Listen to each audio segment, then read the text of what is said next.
Well, good morning, everybody. Thank you very much for joining us from various parts of the country, which is absolutely fantastic to have so many of you with us.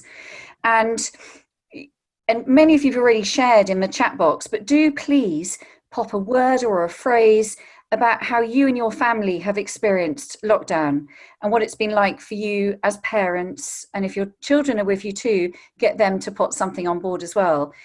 You know, this is a place to share your concerns, your fears, your thoughts, but also some of the positive side as well. We want to hear, everything that you've been experiencing.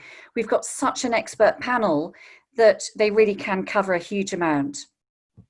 Now, for those of you who don't know me, my name is Sarah Austin, and I'm the founder of the Really Helpful Club. And I'm delighted to also introduce Caroline Edwards to you. Caroline's our events director, and she's going to be chairing the Q&A session slightly later on. Now, as many of you will know, Really Helpful Club is an online network that brings together positive and like-minded people to connect in our personal and our business lives. And we're founded on an ethos of shared advice, trusted recommendations, and a caring community. It's free to be a member, and with over 15,000 members, we are buzzing. And we've limited everyday human contact right now, even in this unlocking process.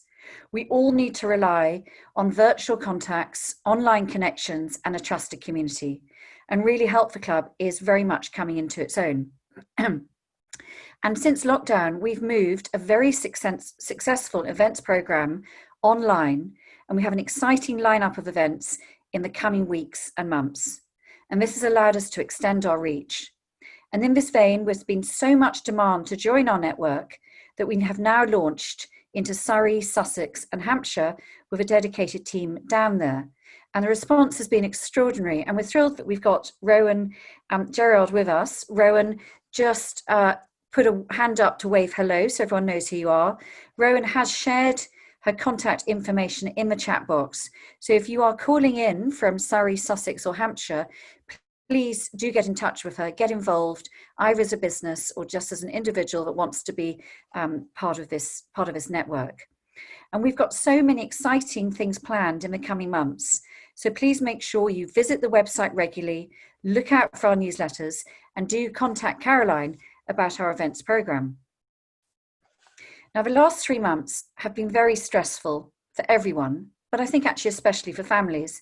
And arguably, the hardest hit during this lockdown period have been those sitting exams, choosing further study, or entering the workplace. And with increased stress and uncertainty about their future, teenagers and young adults will be in need of more support around their education, resilience, and their career planning. And I'm delighted that we're joined this morning by an amazing panel of speakers, all experts in their field. We have Arabella Davies of their best years. Arabella, say hello with the wave. Pauline down Hoedt, who teaches the Thrive programme. Alex Webb from Flying Start, and Charlotte Kennedy of Atticus Rose. They are all experts in their respective fields, and they're going to cover a raft of topics and areas, including how to help your child to gain closure on this unprecedented change to the academic end of year, the role of tutoring and academic mentoring, role modelling for our children, resilience, and the importance of building strong relationships and communicating to meet the needs of our teens and our young adults, and opportunities for school and university leavers. Now, that's a pretty comprehensive list, but please do pop into the chat box any questions you may have, and they'll be delighted to cover them. But understandably, you can't cover everything just in one session. Now, just a bit of housekeeping before I hand over to our first speaker. So a bit of guidance about the format and the timings. The session will last approximately an hour and a half, so it'll be a soft finish at 12 o'clock. Charlotte does have to leave us at 12 o'clock, so do make sure you pop any questions into the chat box for her so we can cover those before 12. As you all can see, this is a Zoom call. I think we're all Zoomster pros by now. But just to remind you, as it's a Zoom call, you will be visible unless you turn your video off. So do that if you want to. We'll mute everyone during the talk. And if for some reason you do get unmuted, please mute yourself. It's so difficult if you get background noise. And each of our panelists are going to speak for about 10 minutes. And when each of them has spoken, when all four of them have spoken, that will be followed by a Q&A session. So if you have any questions, pop them into the chat box. Caroline's going to collate them along the way, and then she's going to chair the questions and answers session at the end of the talk. And what you'll realise is a lot of your questions may get covered because each of the speakers have got very different areas of expertise. So we didn't want to punctuate it with questions and answers in between each one. And there will be plenty of time to address all of your individual concerns. Now, as you know, we're taking a recording of this, and we're delighted to send the recording to you, and we will also put this on the website. But this is on the proviso that we register everyone as a member of Really Helpful Club. And what you'll know is that this means that you will receive our newsletters. Of course, you can always unsubscribe from those if you want to. And if you explicitly don't want to receive anything from us and don't want to be registered, then you must contact Caroline directly by email to do that. Now, let me introduce you to our first speaker. And as I go through introducing each one, I think you're going to be blown away by the expertise that we've got here for everyone. Arabella Davies is the founder of Their Best Years, which is a bespoke education consultancy that offers expert tailored guidance to families who require assistance with their school plan, whether this is prep or senior school level. And until recently, Arabella also worked for Tatler Schools Guide and got to explore many of the country's top schools, allowing her to gather extensive knowledge on many different education models, as well as to gain a vast understanding of the various different admission systems and registration processes involved for children at the 11 and the 13 plus stage. She also has 2 teenage children of her own, who should have been sitting A-levels and GCSEs respectively. And how many does that resonate with you, who have got a child who's effectively had those public exams cancelled, and how difficult is that?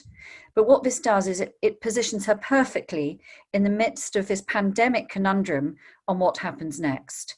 And with that, Arabella, I'd like to hand over to you, and Arabella will share her thoughts and advice on how to help your child to gain closure on this unprecedented change. Over to you, Arabella, if you'd like to unmute yourself. Yes. Hello, good morning, everybody, and thank you so much for joining. And I know there are some friends and colleagues of my own who've joined, so good morning to you all, and thank you so much, all of you, for joining. I just want to sort of focus on the 2 words closure and unprecedented, actually, because they're not actually very good bedfellows. We're often advised about closure, but based on a situation that someone else has gone through and hence can advise upon. Due to this unprecedented experience, we've actually not got much to go on. And I've often found, throughout my own life, that closure isn't always a need. It's something we think we need. In some ways, I'm envious of people who don't get closure or can't get closure, because they're probably better off. They're able to let go, move forward and start the next chapter in their life with many lessons learned. And on this occasion, boy, have our children learned some valuable lessons. And that's really what I want to focus on. I don't want to focus too much on the negative side of this, because we've actually all got to move on for our children's sakes. But in order to provide a few solutions and hopefully some closure for your children, let's just rewind back to March. It was Wednesday, I think, Wednesday, March the 19th? Wednesday, March the 19th, I want to say, or 18th. I don't think there is a parent of secondary school pupils in the land who will ever forget where they were when the Prime Minister Boris Johnson announced that schools were to close within 48 hours and all public exams would be cancelled. It was about 5 o'clock in the evening. For me, I was in the car with both my children, having collected them recently from school, which had closed that day prior to this announcement due to a possible outbreak of the virus. And I think that if I'd been on my own, I would have literally burst into tears. But I couldn't do that.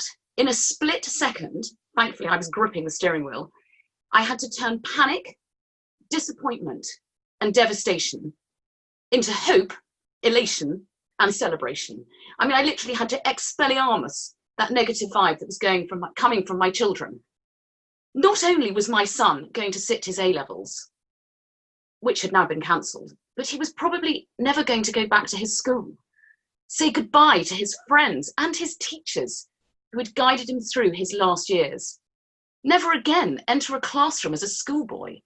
His school days were over, and he was effectively being robbed of that rite of passage, of the exhilaration upon finishing his exams.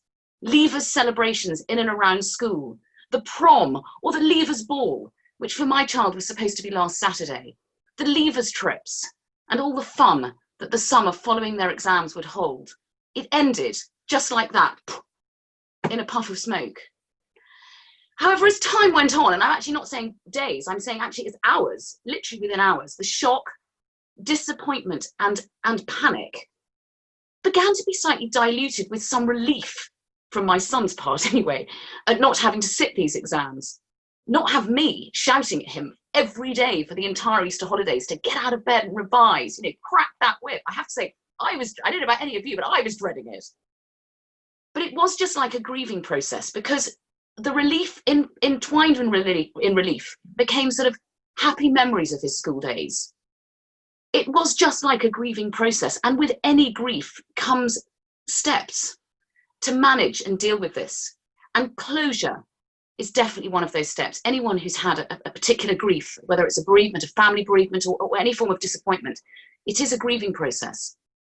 So since I was asked by Caroline a few weeks ago to speak today, I have spent the last few weeks, I've actually had a very enjoyable last few weeks, literally pinning down anyone I know who has left their school life, either school at 18, or they might have been leaving university, or even younger years. I've even managed to find those who are leaving primary school in year 6 or prep school in year 8, to really get to hear it firsthand actually what they're thinking and how they have dealt with this unprecedented situation. And some of this, I hope, will help you out there as parents. And back to that word unprecedented, it's never happened before. Schools have never been closed for more than 2 weeks outside of term time, and that was only a few schools during the Blitz. And even then, they were never all closed at once.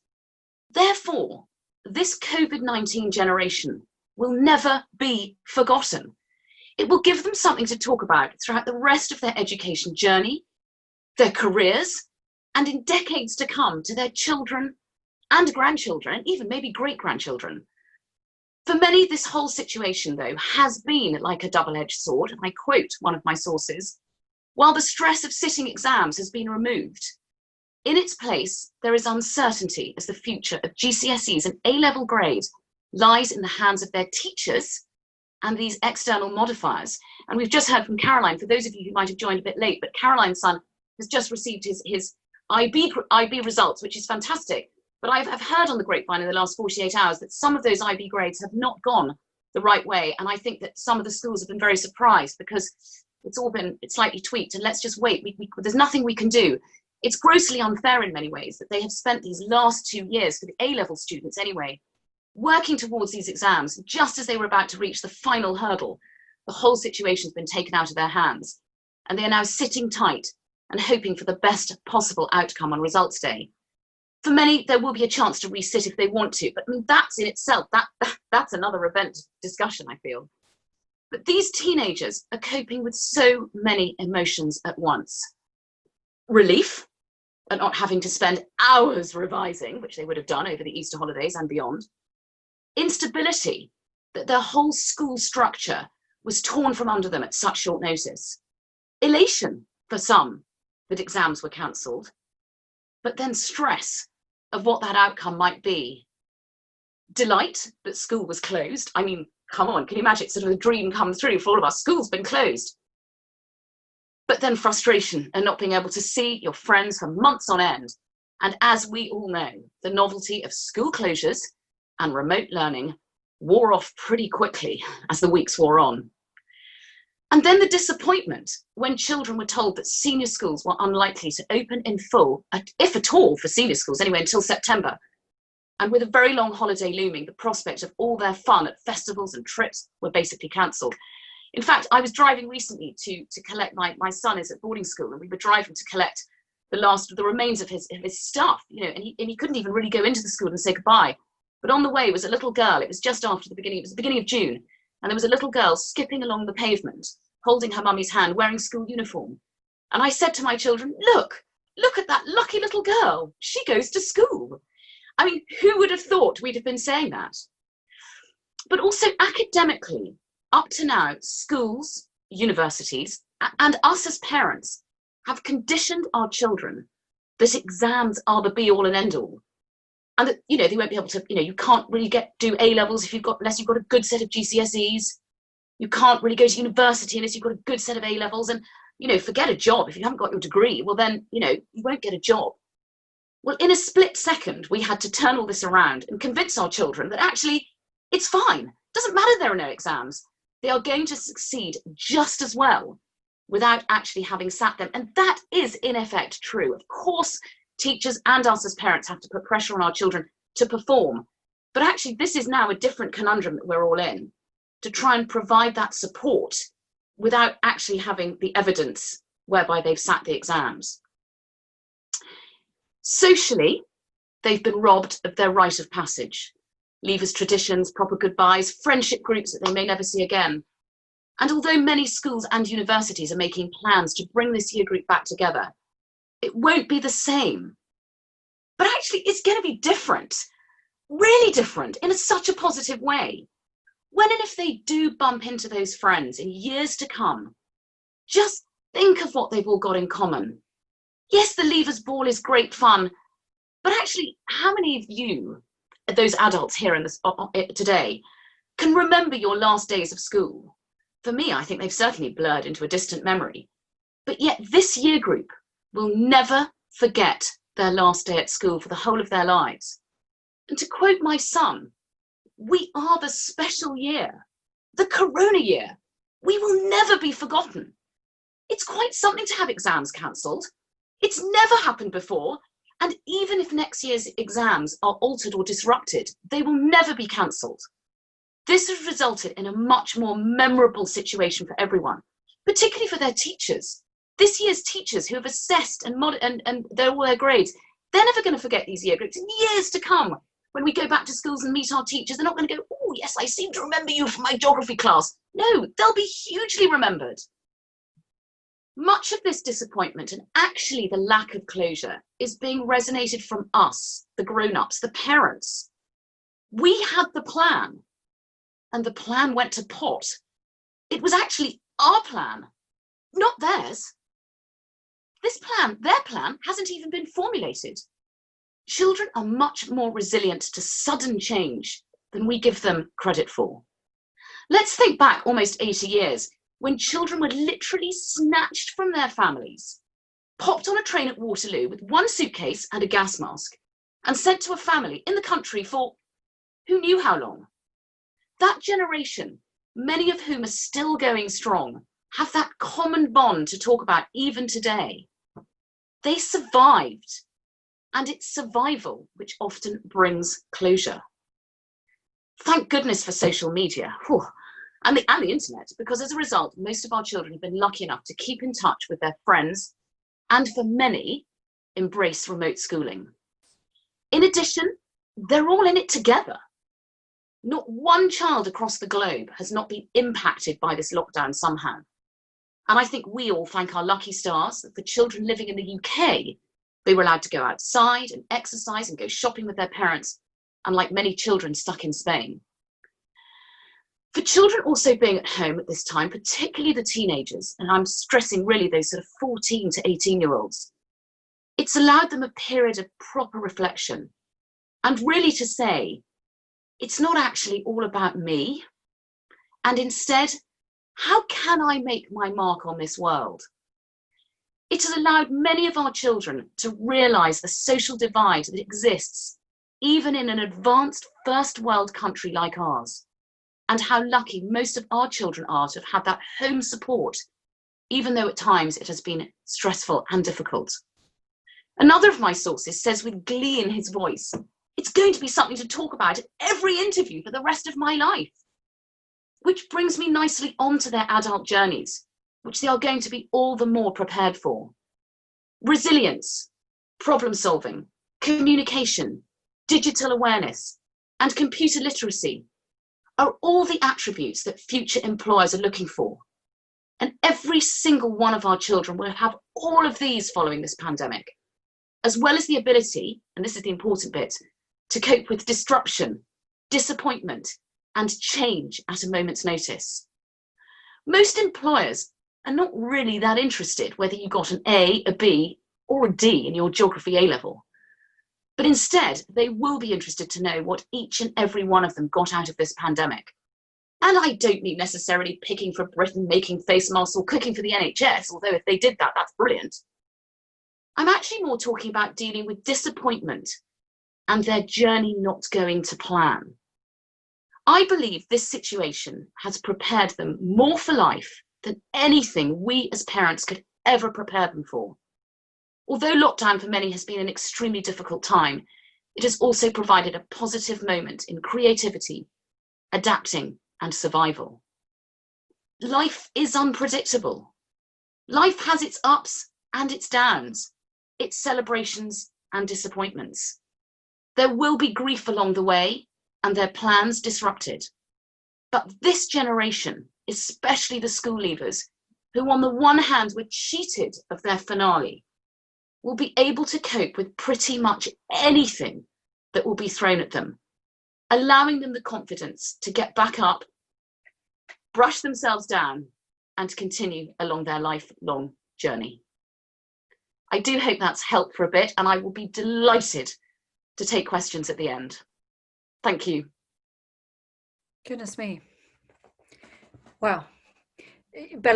Arabella, thank you so much. I'm so pleased we're recording this because that was absolutely brilliant. Thank you very much indeed for that.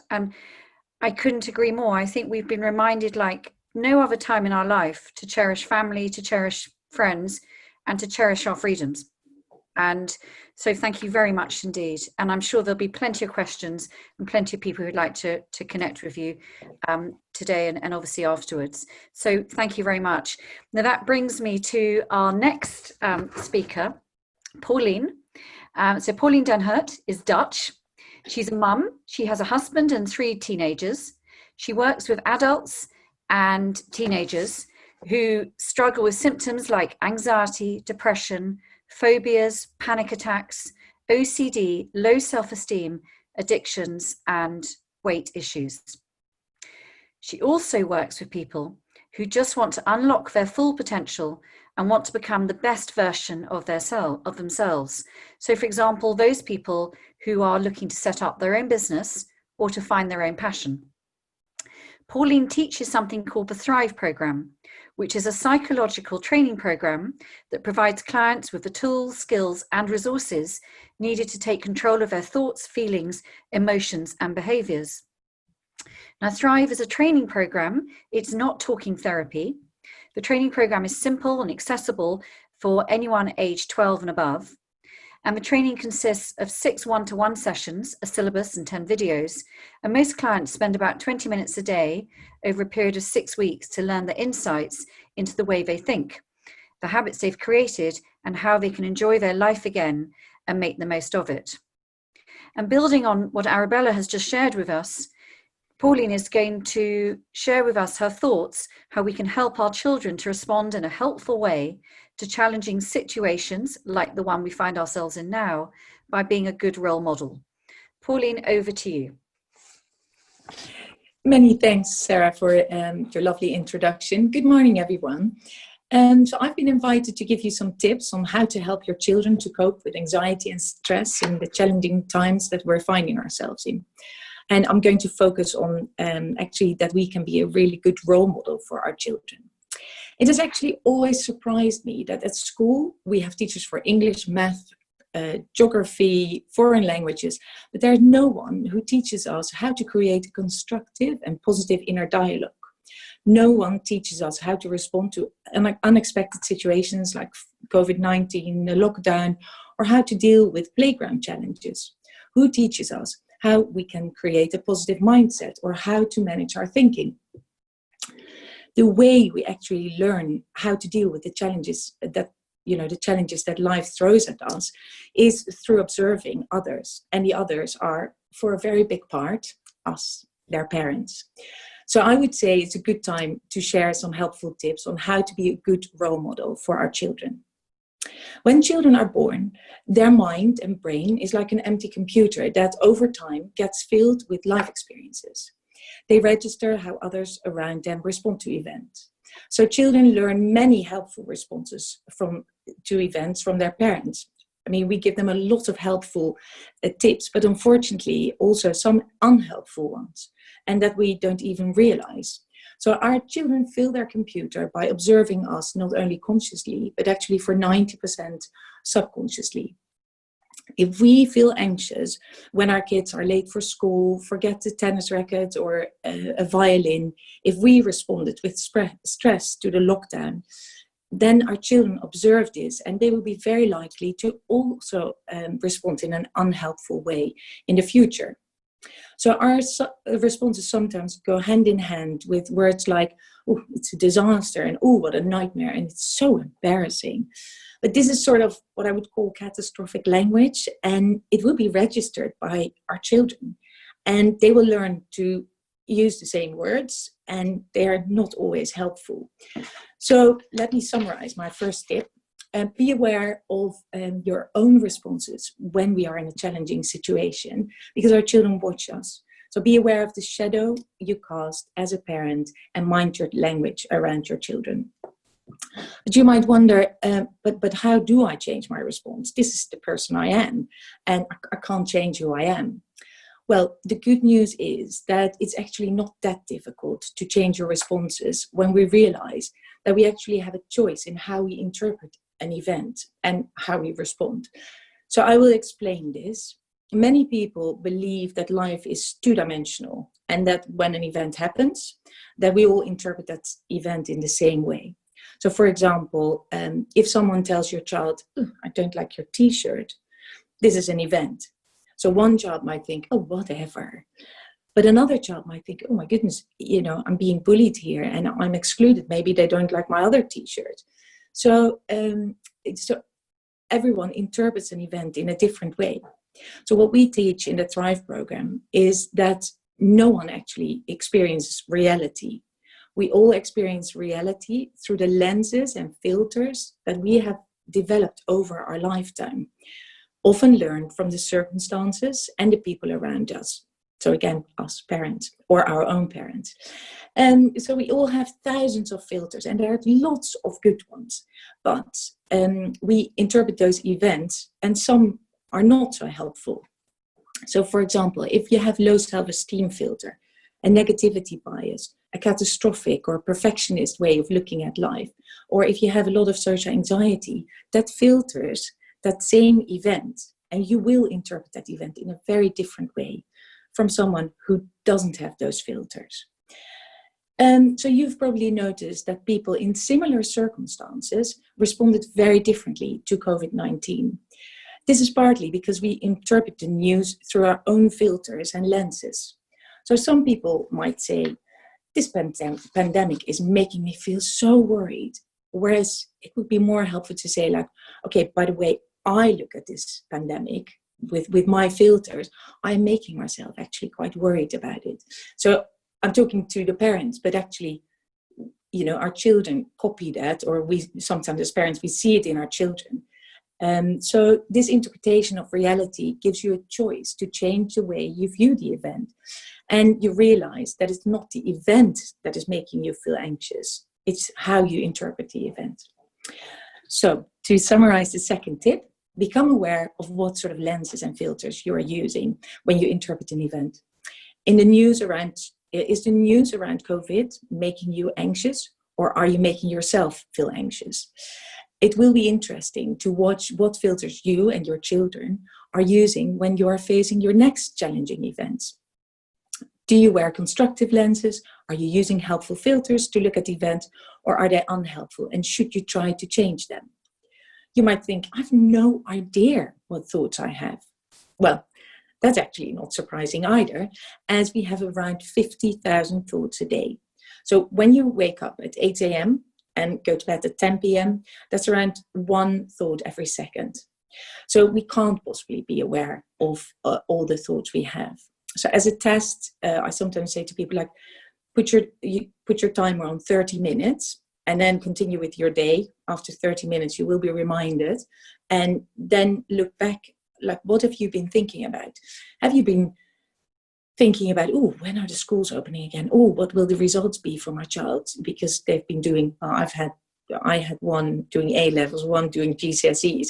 So I'm really happy with the training I've done myself, because I can just, see we can deal with anything that's going to happen when the results come out. But we often don't realize that we've been brooding about when the schools might open, what the results might be.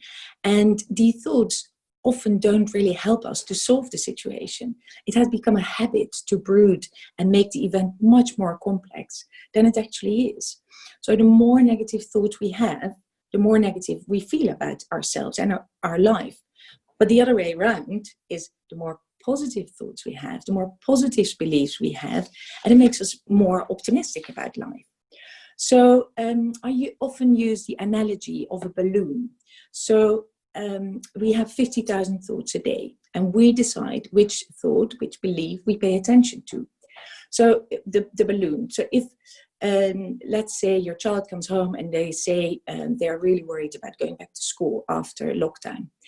So that moment, if we all have 50,000 thoughts a day, and we see all these thoughts as little balloons, and we choose which balloon we blow air into, so your child chooses to think about worrying about going back to school. So first the worry is for your child. Then your child tells you, so blows more air into the balloon, like the balloon gets bigger, takes up more space in your head. Then your child asks someone else, like, are you worried? Yes. And then again and again. And at night they might be thinking about it. Before we know it, we have a massive balloon, the thought balloon in our head, taking over all the space of all the nice things that have happened during that day. So that one thought has now taken up so much space that it looks as if it's the only thing that happened that day. It takes away their perspective on the situation, because it's all they can think of.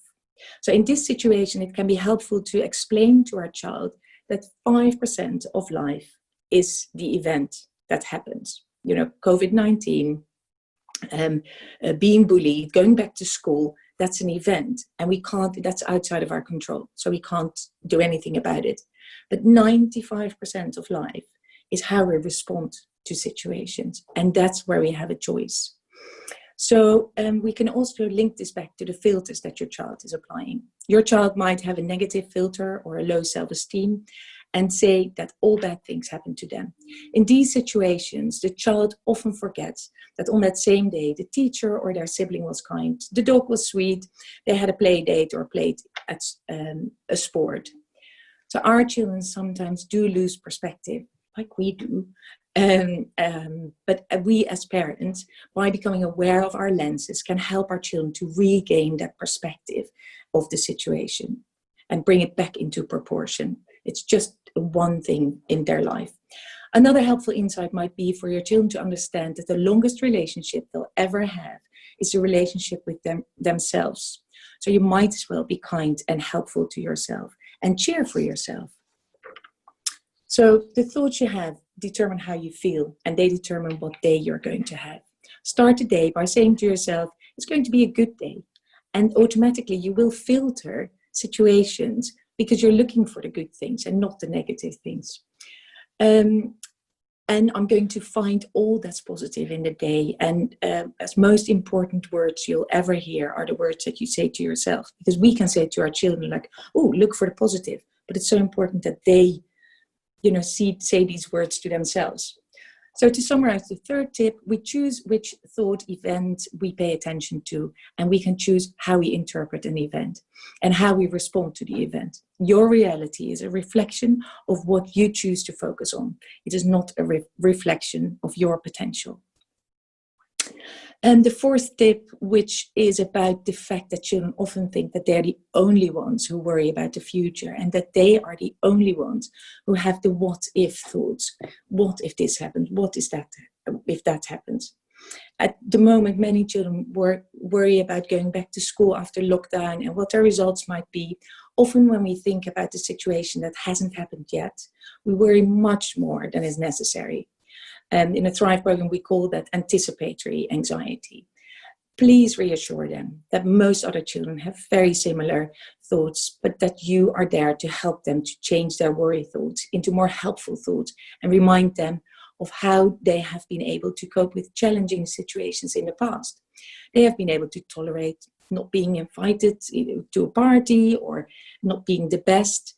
They have started a new school before. Remind your child of their existing skills to tolerate and to cope with situations. I really hope you'll be able to help your child with the tips I've just given. It is important that we help our children to love their life again, and that they, or still love their life, and that they realize that they don't have to live with anxiety or phobias for the rest of their life. They can learn to be happy and thrive. And I'm also delighted to take questions at the end. Many thanks for your attention. Pauline, thank you very much indeed.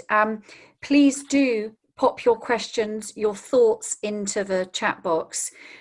There is nothing nicer when you're giving a talk or sharing your insights with people when you get some responses from people. And I think that's what's so important in these types of talks. So please do engage in the chat box, and that will allow Caroline to collate your questions and thoughts and be able to share those in the questions section slightly later on.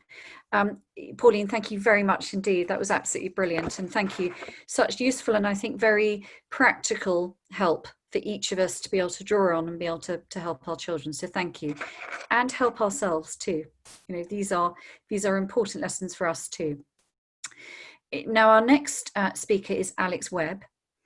Many of you will have met Alex when she spoke at our schools event down at ACS Cobham earlier in the year. That's a whole 6 months ago, if anyone can remember that far back. And Alex gave a brilliant talk then on artificial intelligence and how the workplace has changed.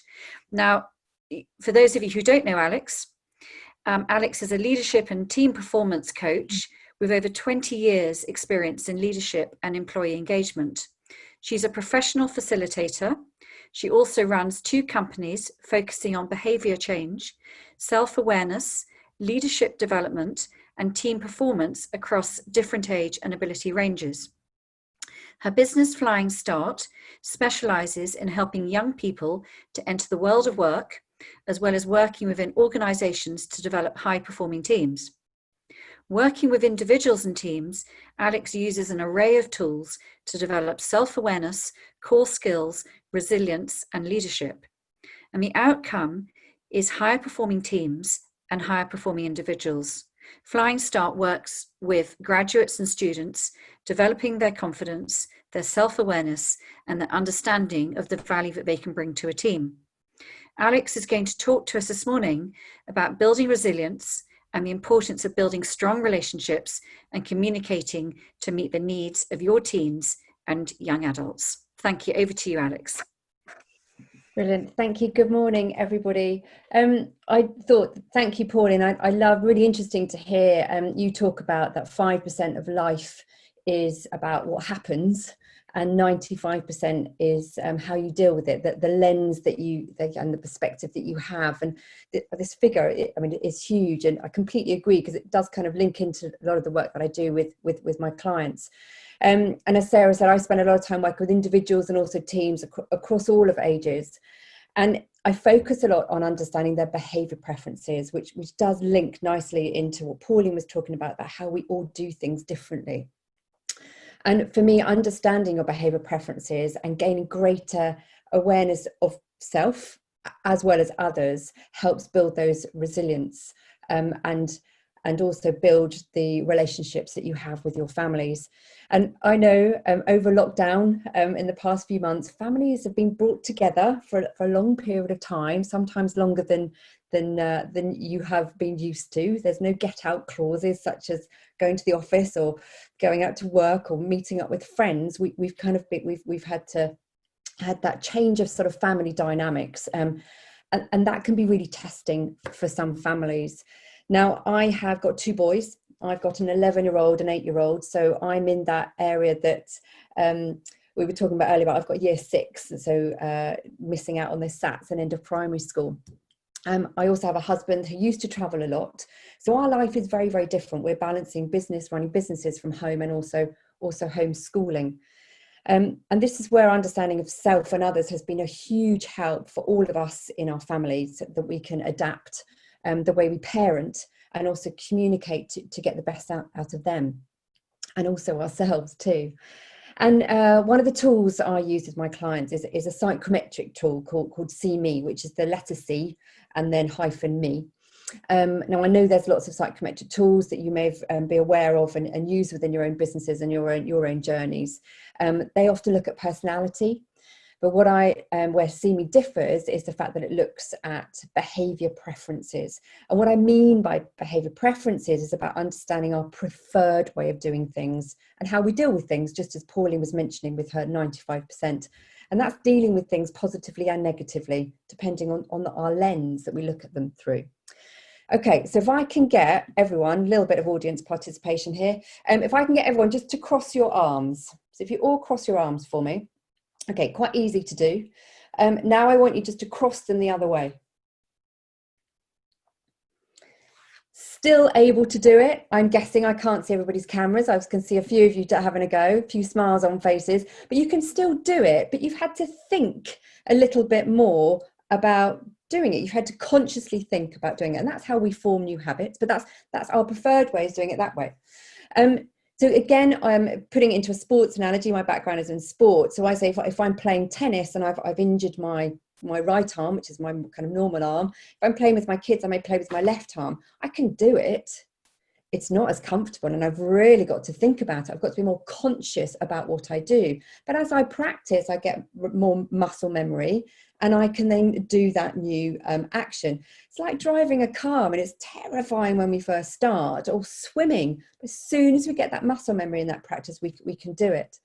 But we always have our natural behaviours, our starting point, which we can then build on. So as I mentioned, See Me focuses on behaviour, and we all know that we change behaviour depending on the situation.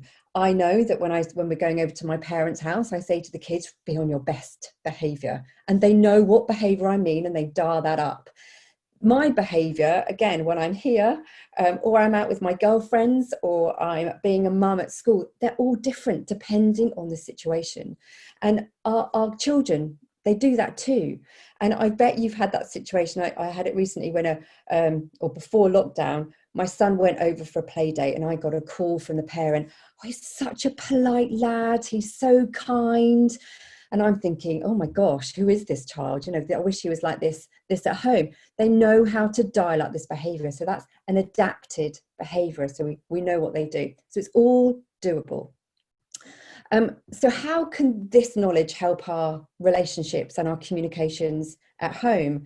So the plan, if we understand our natural preferred behaviours, we have our starting point. So in the next 5 minutes, I'm going to give you a really top line of See Me. So you can hopefully after this go back and think, oh, where do my children sit, or even my other half sit on this scale? Therefore, what can I do to maybe adapt my behaviour to improve our relationship? Okay, so think of your family member. The first of the scales is extroversion versus introversion. Now, See Me, rather than using the word introversion, they use reflector. So they reflect more. So someone who's more extroverted gets their energy from other people. They love being around others. They effortlessly connect with people. They like a fast-paced life. Slow to them is boring. It feels like, you know, you're kind of really holding them back. They're very good at making quick decisions, and not necessarily thought through decisions, I may add, but they like to make quick decisions. We often call it, you know, shooting from the hip, possibly sometimes missing. They speak before they think, because what they have to do, they think outside. So they'll verbalise something and sort out their thought process out in the open, often having other people contribute.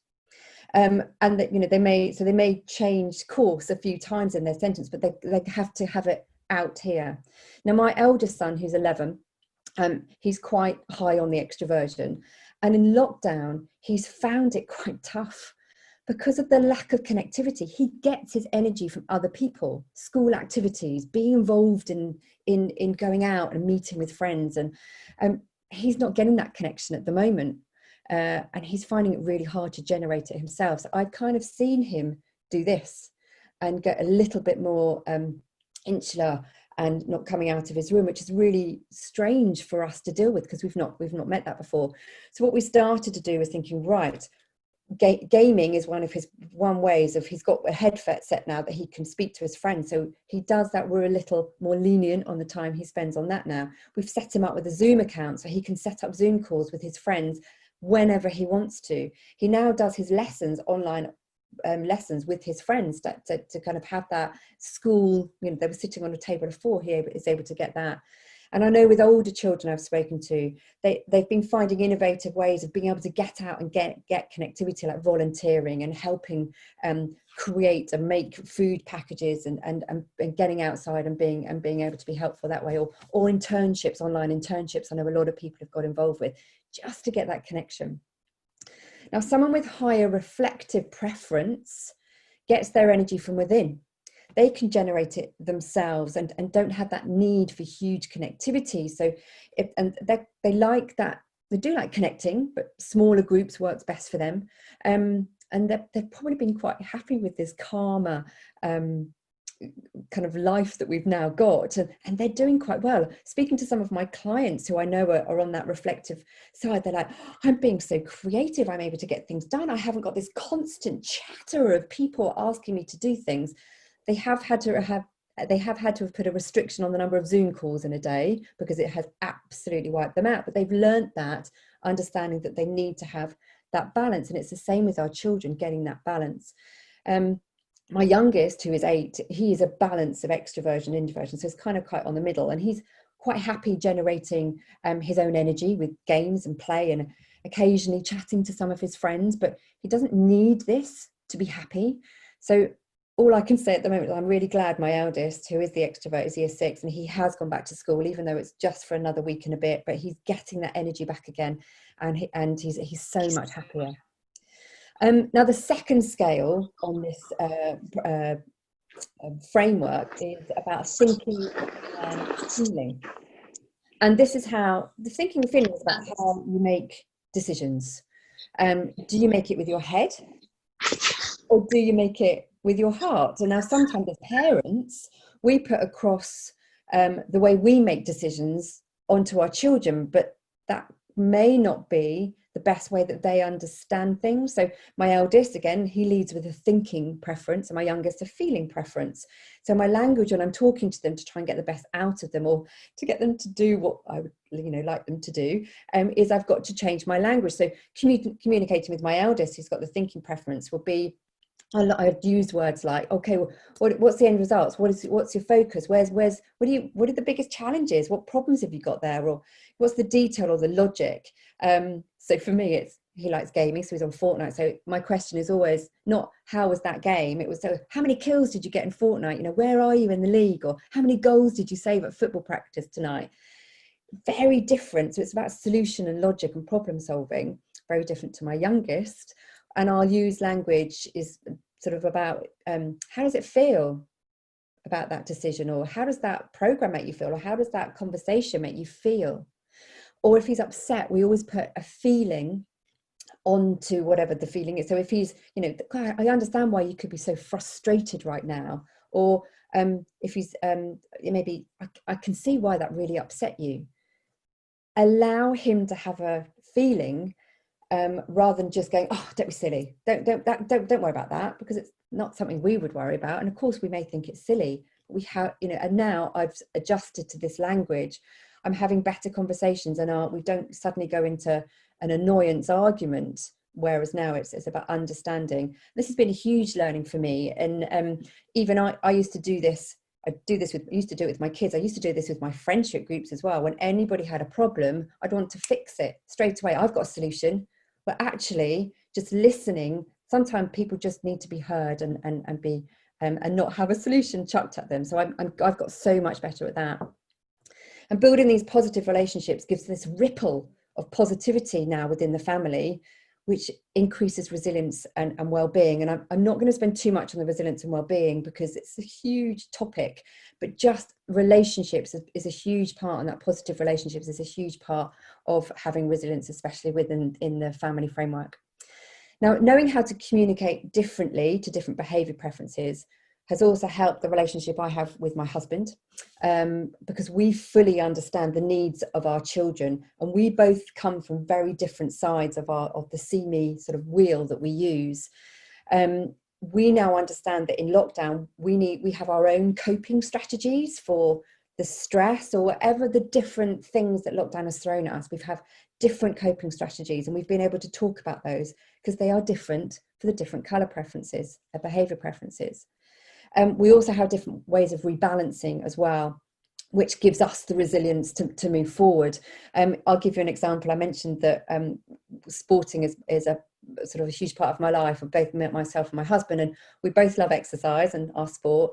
And our behaviour preferences mean that we train in different ways and because of our different needs. He prefers a fast pace, so he's a little bit more extroverted. He prefers a fast pace of training, pushing himself to the max to feel fulfilled.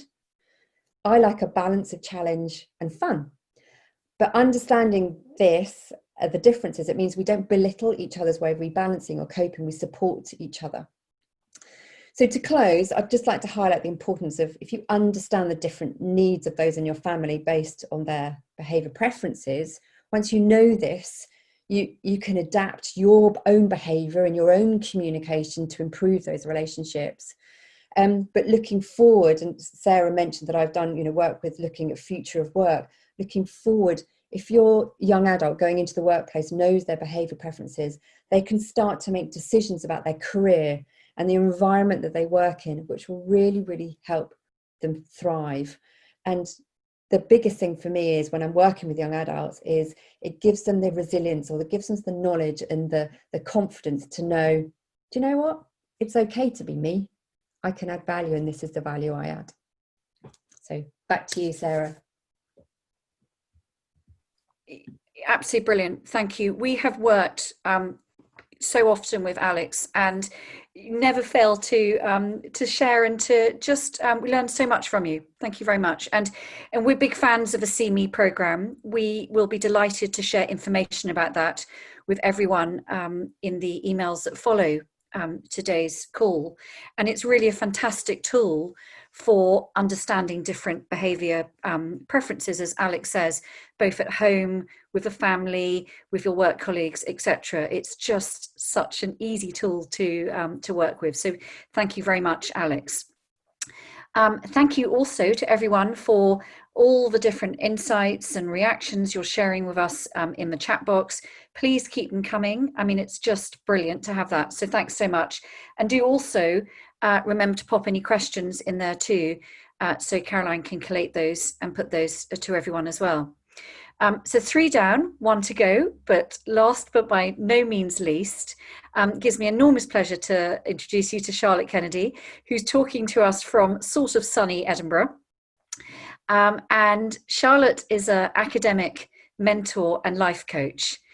She comes with huge experience. She's got over 10 years of experience in private tuition and academic mentoring. That's something she's going to explain to us about as well. But she spent 10 years in the British independent school system, and her strength lies in building rapport with adolescents and young adults and galvanizing them to become motivated, resilient, sophisticated learners and doers. Charlotte works with clients in a variety of mentoring and coaching capacities, offering pure mentoring programs, which are typically run for clients between the ages of 14 and 18 in the independent school system. And then her coaching clients are typically aged between 15 and 25 years old. And having spent several years working as an international private tutor and subsequently developing the mentoring arm of a global education business, Charlotte became acutely aware of the gap in the adolescent space. And the pure mentoring approach has yielded many successes and is something that she's incredibly proud of, and how she's helped students and everything that they've achieved. And following her transformational life coach training and ongoing study of neuroscience, however, she's become a staunch believer and effusive proponent of the idea that for today's teenager to fulfill their potential and flourish, they need more. And whether working with adolescents who face the pressure of a mounting workload and public exams, or nurturing a young adult to take control of their future, her ethos is consistent. Through challenging limiting beliefs, harnessing self-belief, and developing self-discipline and targeting goals, everyone has the ability to maximize their existing potential and to surpass their expectations. And she's going to talk to us about mentoring and tuition and how there are opportunities out there if we can allow ourselves to think more creatively and laterally than we did before. I'm going to mute myself and over to you, Charlotte. Thank you so much, Sarah, and good morning, everyone. It is lovely to be here with you and to talk alongside this fantastic panel. As Sarah mentioned, points that I'm going to focus on over the next few minutes, which I hope will be helpful, are looking at whether one-to-one tuition would be of benefit to your child over the summer break, touching on mentoring and how that can be of value, and then fast forwarding a few years and looking at opportunities for school and university leavers. So tuition, hugely broad, so quite a tricky one, but there are many things to consider here really. Subject knowledge, obviously, fundamental, understanding, slightly different to knowledge, and confidence within a subject. I think the best way to tackle this really, just sort of in a nutshell, is through age groups. So for primary and prep children, as you'll be aware, the key focuses are really English, maths and science. Talking to your child about how effective their learning has been over the last term should elicit how confident they feel. Perhaps you could talk through the topics they have covered and ask them to explain them to you, therefore sort of empowering them with the knowledge they have, whilst also providing you with an insight into how knowledgeable and confident they actually are. For English, I feel like a broken record when I say this, but reading is a key factor at this point in their school career. So unless you feel there are major gaps and when they should be able to string a sentence together, they're not, I would be just really inclined to nurture this discipline over the summer rather than push tuition. This slightly differs if you're young, have 7+, 11+, or 13+ coming up, when I would consider having a little dusting over English, maths and science just to ensure they're up to speed, and that while the summer may have elicited many opportunities, you know, it hasn't dropped them behind when it's quite a pressured time there. There are lots of companies putting together booster packs specifically as a reaction to schools sort of being cancelled over the last term, focusing on 7+, 11+, and 13+, and sort of doing booster pack summers. And in Minerva Tutors, I spotted one of them, and I think they're also doing, there are just various offers on, so do look around if, you know, the sort of financial stretch of tuition is quite a challenge. For those in years 9 and up, it's slightly more crucial that they are on track with their learning. Students who I have been working with over lockdown have mentioned that one of their key frustrations has been how difficult it is to see a teacher or ask for help if there's something they haven't understood. Whereas usually they could ask after a lesson or speak with the teacher in passing in the corridor, these opportunities have been lost over Zoom. Subsequently, the little areas of misunderstanding have suddenly snowballed into whole topics in which they feel uneasy. For these cases, I've really stressed the importance of holiday tuition, particularly for those studying towards GCSEs, A-levels or IB, when gaps in knowledge can end up having quite a detrimental effect on confidence. I suggest having an open conversation with your teenager about what kind of student they would like to be and whether they feel confident enough in their subject knowledge to be that student. This will encourage them to take responsibility for their own learning rather than feeling like you're nagging them and therefore rebelling against that. Again, the grey area may arise from the fact that they simply might not know what they don't know, and therefore feel completely fine with their subject knowledge when in fact there are several gaps. This is when communication with the school is vital. You may have had a lot of feedback from the last term, but from my experience, it has been quite limited because the teachers also really don't know actually how things have been going. And frustratingly as well, now this communication may not come again until next term, but I'd really encourage you to receive and, be in regular contact with your child's tutor at school or the housemaster or whoever a main point of contact is, to ensure that, there's an awareness of how your child is faring and there aren't any gaps in understanding or confidence. Knowledge isn't the only factor here. Online learning is not for everyone, and your child's engagement with and enthusiasm for some or all subjects may have rapidly declined over the last term. Whether this is due to confidence or a lack of motivation, it's likely that this will have had an impact on their capacity to learn. Tuition can be hugely beneficial here for reinvigorating learning and boosting a student's interest in a particular subject. Mentoring could also be of value to support the student's approach to learning and ensure that effective study skills are in place. Having someone there to guide time management and revision technique and to encourage a growth mindset, particularly vital at the moment, is exactly what students who are struggling with organisation and prioritising or who have lost interest in their subjects benefit from. Missing the summer exam season, while it may have caused rejoicing, has deprived students of that Easter break summer exam period run, where they get to experience how to sustain discipline and concentration over long periods of time, and indeed, where they learn how they study effectively.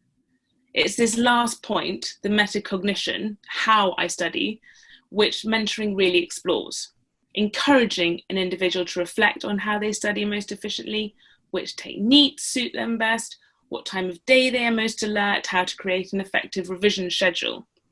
Having missed a term of developing these practices, I would suggest that mentoring now has just as great a need as tuition for secondary students. Fast forward onto school and university leavers. My absolute sort of top line here in key point, I think, is really the importance of being industrious in keeping busy. Of course, this needs to be balanced with holiday time and respite and allowing that sense of fun and enjoyment that they should be having off on holidays with their friends to come in. But as has been mentioned, students will be questioned about how they've used the time since lockdown by universities and by future employers. And I think that interesting answers reflecting thoughtful activity is what will help students to stand out. While many options are limited to online, in spite of things starting to ease, there are a myriad of choices which can help develop skills and develop and demonstrate interest in an area of choice. For those focusing on university applications, MOOCs, massive open online courses, and language courses are an excellent way of furthering knowledge in a chosen discipline. In addition to this, I have arranged numerous subject-specific tuition courses over the last few months, ranging from biochemistry to Russian literature to, whatever you're looking at studying, to support school leavers with their university applications and prepare them for their first year of undergraduate study. These courses have been based on first year reading lists, honing understanding and developing interest in the subject. Online internships, while far and few between when the crisis started, are now numerous and flexible in length and commitment. Many of the big corporates are offering them, but if someone your child wants to work for doesn't seem to be, get in touch with them and ask what they can do for them remotely. I think at the moment paid internships might be slightly going out of the window, but that's not the point. It's becoming involved with a company and getting experience under your belt. With so many families at home at this time, this is a great opportunity for your children to get on the phone to your friends and to start networking. What's it actually like in this industry? What do these people actually do? Would they be able to put me in touch with anyone who knows about this? Help your children to build up an idea of who does what and get them talking to your friends. There are so many areas within industries that won't have even crossed their horizons, and these types of conversations can open youngsters up to these ideas and to these opportunities. As Arabella mentioned, soft skills are becoming increasingly important in the job market. The ability to interact effectively and have confidence when approaching different types of conversations is an area which can be greatly developed through practice. Public speaking, leadership, and creative problem solving are all skills employers are keen to see. EtonX, which many of you may have heard of, is a subsidiary of Eton and runs fabulous online courses focusing on all these aspects plus more for a not obscene amount. I would highly recommend your youngsters explore these. We sadly can't escape from the fact that we could potentially be entering a very difficult time for school leavers and graduates looking for jobs. The teenagers and young adults I have worked with over the last few months have felt disheartened and lost. For some, their disappointment has clouded their ability to see opportunities or be creative with their thinking. With structure and guidance through a mixture of coaching and mentoring, however, they have been able to start formulating a coherent plan and regain motivation. Many students aren't going to be falling in positions that they want or in love with. Employers will be aware of the global markets though, and so for them, it's important to see that individuals have still pushed for employment and worked hard even if stacking shelves. This shows that you have grit. Lidl's graduate scheme, for example, is one of the most respected because it pushes employees to breaking point. Whether or not you want to go that far is a different matter. Subsequently, though, employers know that those who've passed through these types of schemes will most likely have resilience and a strong work ethic at the very least. Whatever the job is your children find, encourage them to find and develop the transferable skills within the position.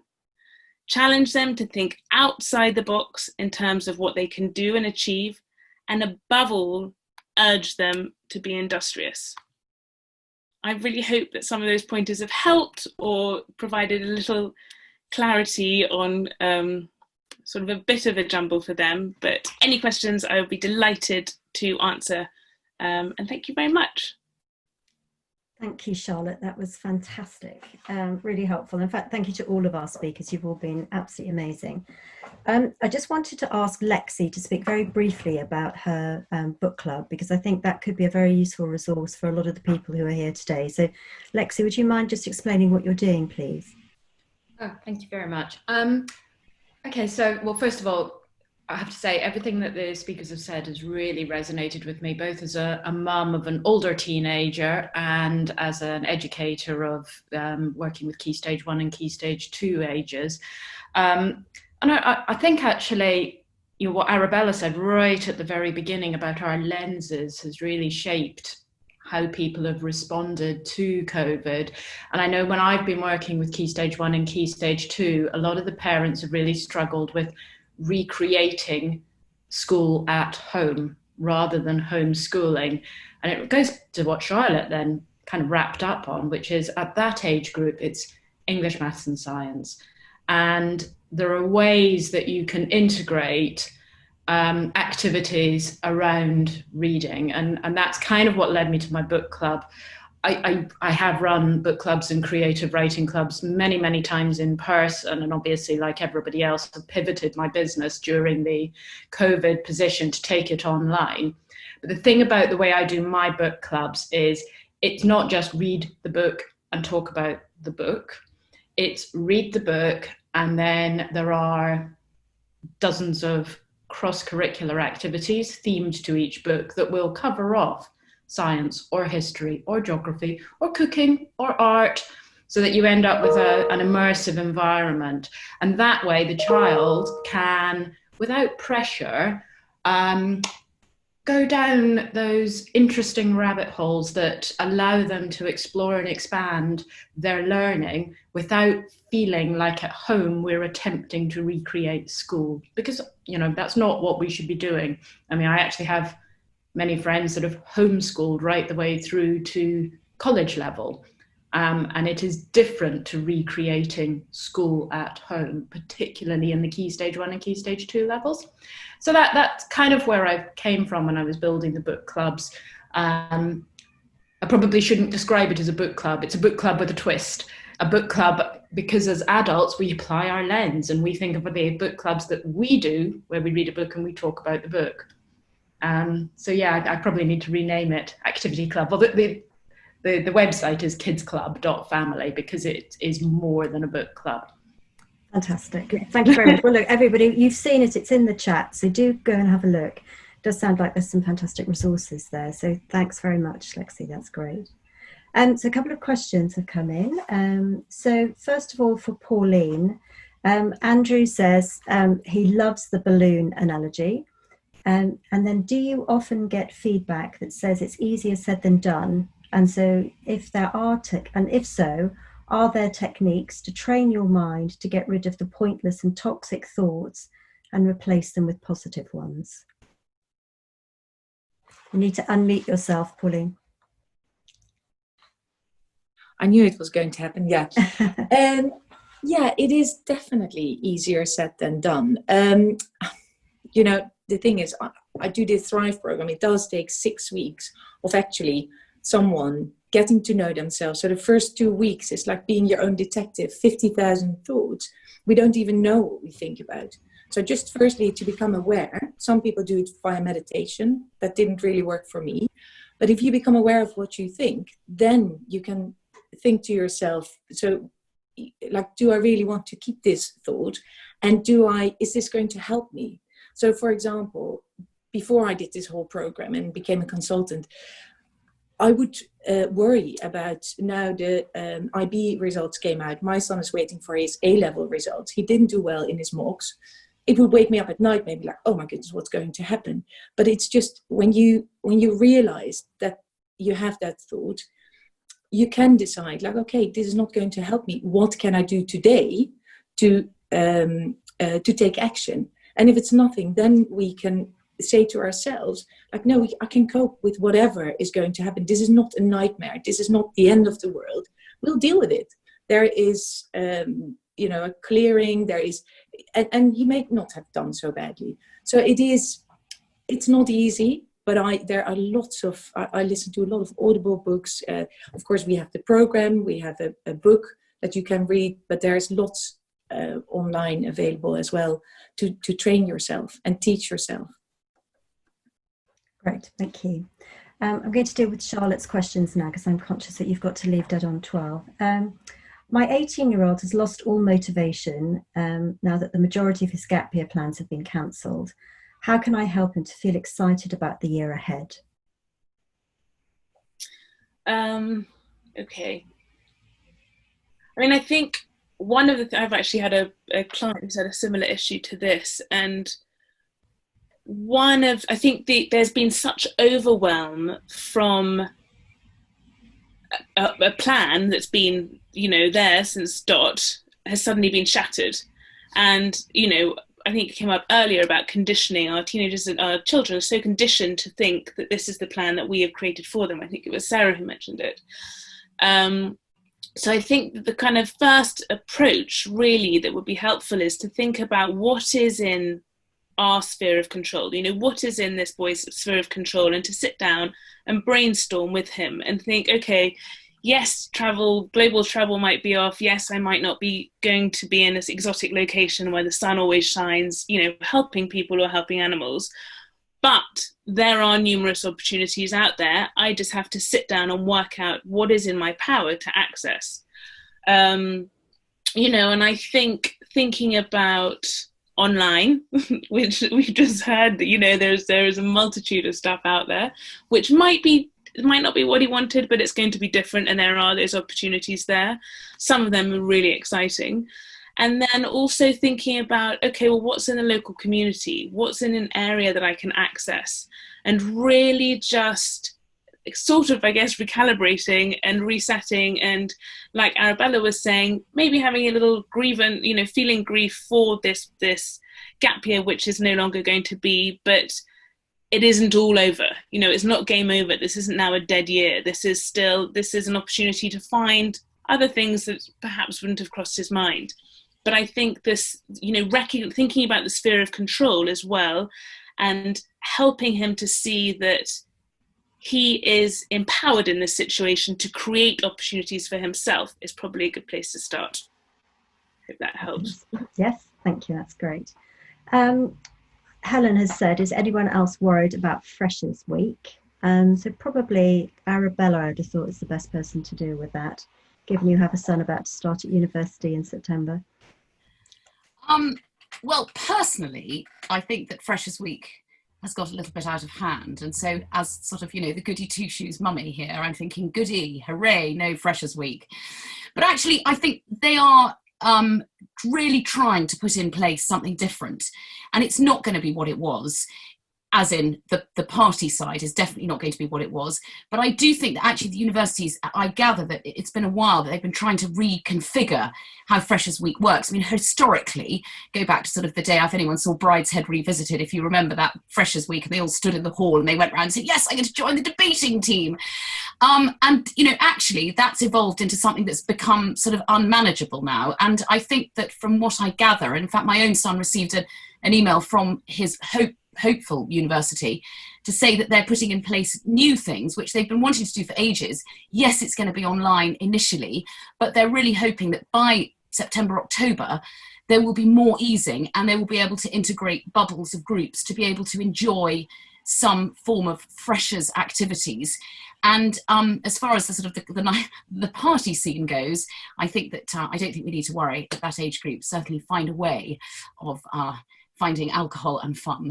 So I don't think we need to worry about that. But I think the actual logistics of it will be all right. I really do feel that they're on top of it. They're really trying to make this as good a start for our new starters as they possibly can. So, you know, fingers crossed, but I'm with you on that. I know it's a bit anxious making. Great. And another question that sort of follows on from this, actually. Some students have left now, they've left their schools without having to set A-levels. Do you think that this will influence universities and future employers in years to come? In a positive way, yes, actually. I mean, I think that because we've had no exams, they haven't been able to sit, no one's been able to sit them. It's not like, you know, I don't know about any of you, but I had the odd friend who had an injury or an illness, which meant they then couldn't sit their A-levels or their degree. And that was much worse for them because everybody else had sat their A-levels apart from them, because they were in hospital having, one of my friends had a back operation all the way through her A-levels. And although she repeated a year and went to a crammer, it just sort of wasn't quite the same. And actually, she's always, in a way, been asked by, oh, what happened there? What happened to you? And then the interview turns to talking about her back operation. And then suddenly it's like, oh, time's up. Gosh, well, funnily enough, that was really interesting that you managed to get through that. And I think, if anything, this resilience is going to come through, that they haven't sat the exams, they haven't done what's normally done. It's going to be different. But I do think that what I'm hoping, I suppose there's a negative here, is what I'm hoping is that in 10 years' time, that future employers aren't going to look at a CV and think, well, hang on, this kid sat his A-levels in 2019 and this kid sat his A-levels in 2021, and hang on, the 2021 didn't have A-levels, so actually, no, we're going to pass him to one side. It's a fear, it's a concern, but actually I think in a decade to come, whenever people are going to possibly forgotten it a bit more, I don't think it's going to be an issue. And I think that employers and universities are going to find this, again, back to that special year. They're going to be special in their unique way. So hopefully that will be all right. Great, thank you. Alex, how can we help prepare our children for life after school and university? So we know, great question. We know that in 2030, I love this stat, 2030, 85% of jobs out there haven't even been invented yet. This is kind of this whole future work and AI and robotics kind of coming in. So if we go with that theme, we need to make sure our children are adaptable and flexible in what they can do. So understanding your behavior preferences and understanding where you add the most value and where you've got your strengths, it can really help you. Instead of going, I've just put on the chat, you know, so many companies are now employing based on values over vitae, or people over policy, or it's more about who you are. And Arabella mentioned it a few times. And sometimes it's not about the grades, it's the person in front of you. And that's becoming more and more common in employment now. So for me, understand your strengths, understand the value that you bring. If you understand the environments that you thrive in, if you do that, so many young people I speak to are going, God, there's just so many jobs out there. What do I do? Where do I go? Well, actually, if you understand what makes you be at your best, it then starts to carve a smaller path, and then you can look at the opportunities down that smaller path. So for me, adaptability, flexibility, and knowing, being self-aware and knowing who you are and what you bring. Thank you. Emma's 19-year-old son has lost his mojo in searching for a job. Do you have any practical tips? I think probably Alex, you should deal with that one. I love what Charlotte was talking about. We talk about this with our clients a lot. It's about networking. My thing would be go and speak to as many people about as many different jobs. I always talk to the young people I work with is, do you actually know what your auntie really does? You know, what is her day to day? What are her challenges? What are her frustration? What gets her out of bed in the morning? Go and have those interviews with lots of different people and find out all the jobs that just aren't on your radar at the moment. So use this time, set up, Zoom interviews, have your questions, get your mojo back by getting your energy from other people. And if that person you're talking about, that son you're talking about, has lost his mojo because he's slightly more extroverted and he's not getting that connectivity with others, possibly why his mojo is going down is he's not getting a fast result. I would start connecting with loads of people, having conversations, finding out what makes other people tick and other people's workplaces enjoyable. And that may send you off on a different path. Thank you. That's really helpful. I think I've just got to the stage where everything I suggest is batted away. I know I'm not alone, but that's you're his mum. He's not to you, as we all have that experience as well. So you need to get someone else to come in and say exactly what you're probably saying, but you're just saying it because you're a different person and they'll listen to it. I get it. Great. And just one question for Pauline. When you work with children, do the parents also have to go through your Thrive program? I always recommend it. It's often a parent comes to me and says, my child has panic attacks or OCD, and then I try to explain to them, like, okay, the child is suffering from it, but you are actually with your child most of the time. So if you go through the program as well, or at least read the syllabus and watch the videos while I take your child through the program, then you educate yourself, and we can be so helpful by responding differently to their anxieties. For example, with someone with OCD, if the mom keeps on asking, like, how's it going? How's it going? That's not really helpful. So you learn in the book to, respond in more helpful ways. So, often actually, I've got quite a few teenagers at the moment, and all their parents or the mom is going through the program as well, and 2 fathers have signed up. So it's, the whole family. And for me as well, my husband has gone through the program and we understand each other much better. So it's recommendable, but not always essential. Okay, thank you. Right, it's 12 o'clock now, so I think unless there's any other burning questions that come through on the chat, we should probably end there. So Sarah, do you want to sum up? Yes. Wow, what a session. I mean, we did warn you were going to have a lot of content. Amazing. I mean, first of all, huge thanks to each of the speakers. I know that Charlotte has literally just had to go, but our sincere thanks to you. Huge amount of just time, effort and resource that has gone to putting that together. So our thanks to you, and also our thanks on behalf of everyone that's attended. I do think for my own part that a message that has come across to me and shouldn't be forgotten is it is extremely tough. It's uncertain.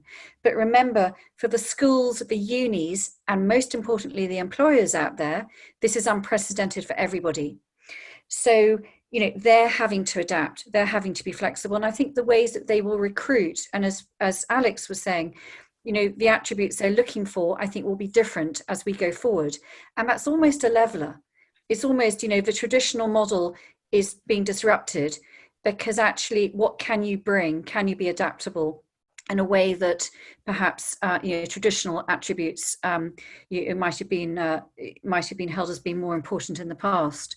So our thanks to everyone, A, for attending, and B, obviously to the panelists for sharing such an inspiring and thoughtful morning.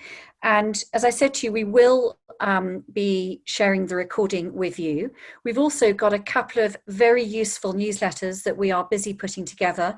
Each of the panelists are going to be asked to share their thoughts in those newsletters. So do look out for those over the summer, because that will be a very important resource to be able to share with you. And don't forget to share that with your friends as well. And I'd like to just sort of leave you with 4 observations from this morning. And they're really not exhaustive or conclusive. You've shared so much with us. But firstly, life is unpredictable. And I think in this lockdown period, our children and ourselves, let's not forget that, will have learnt to cope and adapt to whatever life throws at them. That has to be invaluable. Second, we can be great role models for our children. And I love Pauline's point about 5% of life is the event, 95% of life is how we respond to it. And we really do have the power to choose what we can focus on. Third, relationships, self-awareness, and our awareness of others are key, and we do all do things differently. And finally, take responsibility for your future. There really are opportunities out there, and we all need to think more creatively and laterally, like we perhaps have never done so before. And with that, we thank you for attending, wish you a great day ahead, hope the weather improves, and look forward to catching up with you in the future. Thank you very much.